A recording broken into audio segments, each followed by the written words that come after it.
Assalamualaikum warahmatullahi wabarakatuh. Gimana kabarnya teman-teman kelas 4 yang solih dan solihah? Semoga semua dalam keadaan sehat, dalam lindungan Allah Ta'ala, dan tentunya semuanya harus tetap semangat. Teman-teman, alhamdulillah kita panjatkan puji syukur kita kehadirat Allah Ta'ala atas semua nikmat yang Allah berikan kepada kita semua, terutama nikmat iman, Islam, dan tentunya nikmat sehat ya. Kemudian nikmat juga diberikan kemudahan dalam belajar di masa pandemi ini. Serta salawat serta salam selalu kita curahkan kepada Nabi kita, Nabi Muhammad Shallallahu Alaihi Wasallam, beserta para keluarga, sahabat, dan orang-orang yang selalu istiqomah mengikuti sunnah-sunnah Rasulullah. Nah teman-teman, mari kita awali belajar kita hari ini dengan bersama-sama membaca doa. Sikap berdoa, tangan diangkat, kepala ditundukkan, berdoa dengan khusyuk. Berdoa mulai.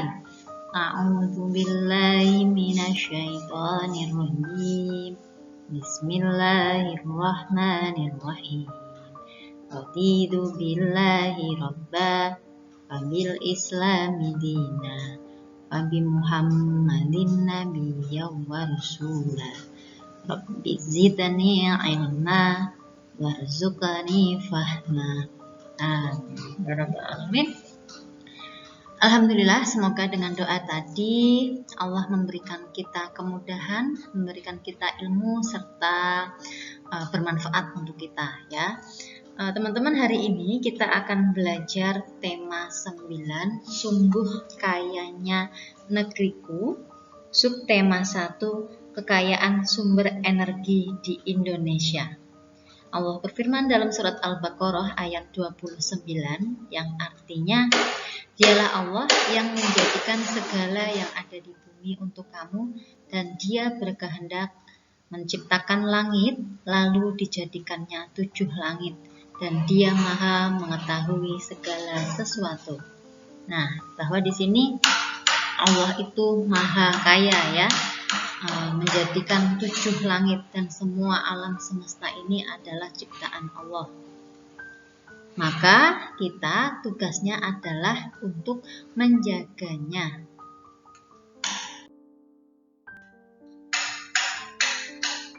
Tujuan pembelajaran hari ini yang pertama, nanti kalian akan mengetahui lingkungan alam yang ada di Indonesia. Kemudian kalian juga akan mengetahui sumber energi yang ada di sekitar kita. Kemudian selanjutnya nanti kalian diharapkan dapat menghemat energi seperti yang Allah firmankan dalam surat Al-A'raf ayat 56 yang artinya, dan janganlah kamu membuat kerusakan di bumi sesudah Allah memperbaikinya. Nah, dari ayat ini kita dilarang untuk membuat kerusakan ya. Ketika kita boros terhadap energi yang ada di sekitar kita, itu sama aja kita membuat kerusakan. Baik, yang pertama adalah lingkungan.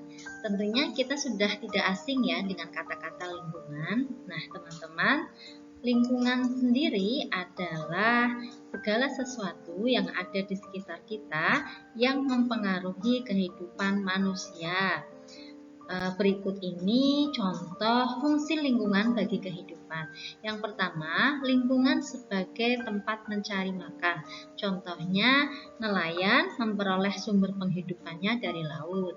Petani memperoleh sumber penghidupannya dari sawah. Kemudian yang kedua, lingkungan sebagai tempat beraktivitas sosial, ekonomi, politik, dan budaya. Nah, kehidupan manusia diwarnai oleh berbagai aktivitas yang bertujuan memenuhi kebutuhan bagi hidupnya. Nah, berkaitan dengan itu, maka terjalinlah interaksi sosial yang menunjukkan ketergantungan antar manusia dengan sesamanya. Kemudian yang ketiga, lingkungan sebagai tempat bagi kelanjutan kehidupan. Misalnya ada peristiwa tumpahnya minyak mentah di laut lepas akibat adanya kebocoran kapal tanker. Ini merupakan salah satu musibah ya, salah satu berita buruk bagi pola kehidupan di laut. Nah, contoh lain lagi misalnya ada kebakaran hutan. Nah, ini juga berdampak terhadap pencemaran udara oleh asap tadi. Maka kedua peristiwa tadi ini menjadi ancaman bagi kelangsungan hidup masyarakat di sekitarnya ya. Hal ini menunjukkan bahwa kelangsungan hidup seluruh masyarakat sangat bergantung pada kondisi lingkungannya. Kemudian yang keempat, lingkungan sebagai tempat tinggal. Nah, tentunya kita tidak bisa membayangkan jika kita tinggal di lingkungan di mana tempat kita itu penuh ya, atau misalnya dipenuhi dengan sampah, berbau, kemudian bising, penuh asap, airnya keruh, nah, pasti kan tidak nyaman ya.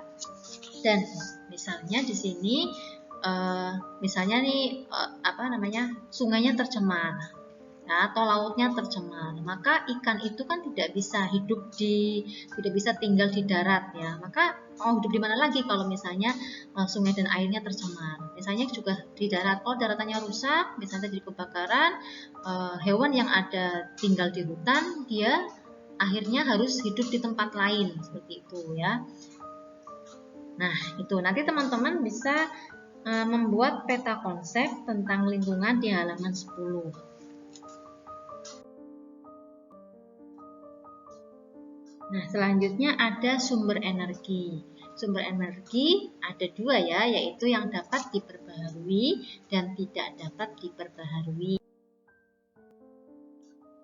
Sumber energi yang tidak dapat diperbaharui merupakan sumber energi yang dapat habis. Contohnya minyak bumi, gas alam, dan batu bara. Minyak bumi dan batu bara merupakan sumber energi yang berasal dari tumbuhan dan makhluk hidup yang terpendam selama jutaan tahun. Oleh karena itu, minyak bumi dan batu bara termasuk sumber energi fosil. Adapun gas alam merupakan minyak bumi yang berwujud gas. Minyak bumi dan batu bara akan habis jika digunakan terus-menerus. Ya, ketika pun ini ada, butuh waktu lama untuk mengadakan minyak bumi lagi. Butuh waktu berjuta-juta tahun. Maka minyak bumi, gas alam, dan batu bara termasuk sumber energi yang tidak dapat diperbaharui. Yang kedua, sumber energi yang dapat diperbaharui. Sumber energi yang dapat diperbaharui merupakan sumber energi yang tidak akan habis walaupun digunakan terus-menerus, tetapi kita tetap harus hemat dalam penggunaannya. Yang pertama ada angin, kemudian matahari ya, gelombang laut, pasang surut air laut, panas bumi, biofuel, air, dan biomasa. Nah, nanti keterangan lengkapnya teman-teman bisa baca di halaman 19 sampai 22. Nah, pentingnya kita menjaga lingkungan juga di sini sebagai bentuk konservasi ya, bentuk pelestarian. Nah, ini ada konservasi burung elang di Halimun Salak. Nanti teman-teman bisa baca di halaman 48 sampai 50. Nah, teman-teman, burung elang Jawa merupakan acuan burung Garuda Pancasila. Namun sekarang burung ini nyaris punah. Penyebab utama berkurangnya populasi burung elang Jawa antara lain kerusakan habitat tempat hidupnya. Oleh karena itu, Indonesia berupaya melakukan usaha pelestarian, salah satunya di Taman Nasional Gunung Salak.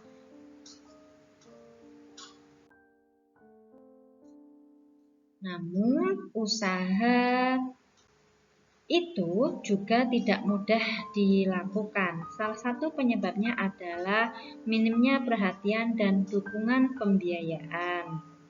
Untuk penandaan burung, misalnya Indonesia masih memakai metode lama, yaitu dengan memasang semacam bendera kuning di sayap. Nah, sebagai perbandingan di Thailand, mereka melakukan pemantauan burung sudah berbasis satelit. Nah, sedangkan dalam hal pengamatan, Indonesia masih mengandalkan pengamatan mata. Nah, ini ada dampak kegiatan manusia terhadap elang Jawa. Yang pertama, pembangunan pemukiman ya. Semakin besar jumlah penduduk, makin luas lahan yang digunakan untuk tempat tinggal. Kemudian yang kedua, perburuan dan penangkapan hewan. Nah, perburuan dan penangkapan hewan liar berlebihan menyebabkan kepunahan hewan tertentu. Kemudian yang ketiga, ada perdagangan satwa liar. Nah, ini juga sama, perdagangan satwa liar itu menyebabkan berkurangnya populasi hewan langka. Terus yang keempat, ada pembalakan hutan dan kebakaran hutan. Nah, hutan itu merupakan tempat tinggal bagi sebagian besar satwa liar ya teman-teman.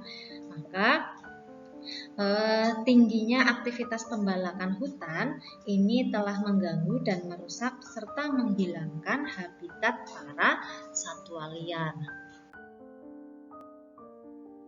Nah, kemudian bagaimana cara melestarikan elang Jawa?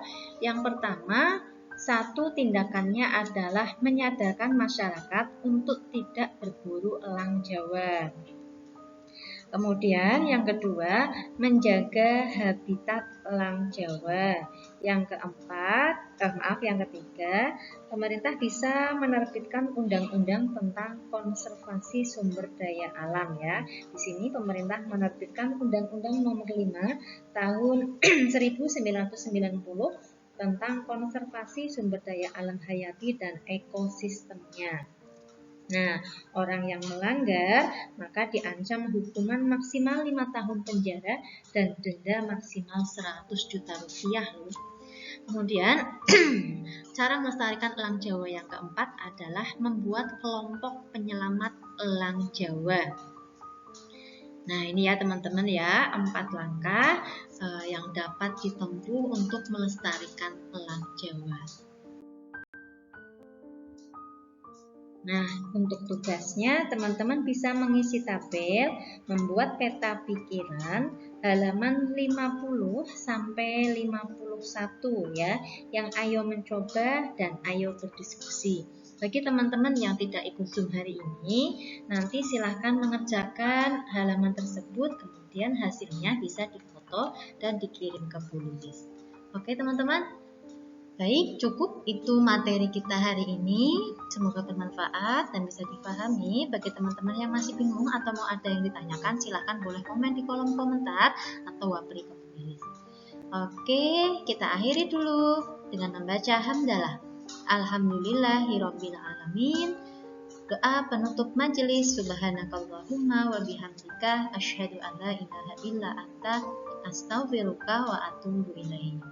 Cukup sekian dari Bu Lilis. Terima kasih atas perhatiannya. Sampai ketemu di lain kesempatan. Tetap patuhi protokol kesehatan. Assalamualaikum warahmatullahi wabarakatuh.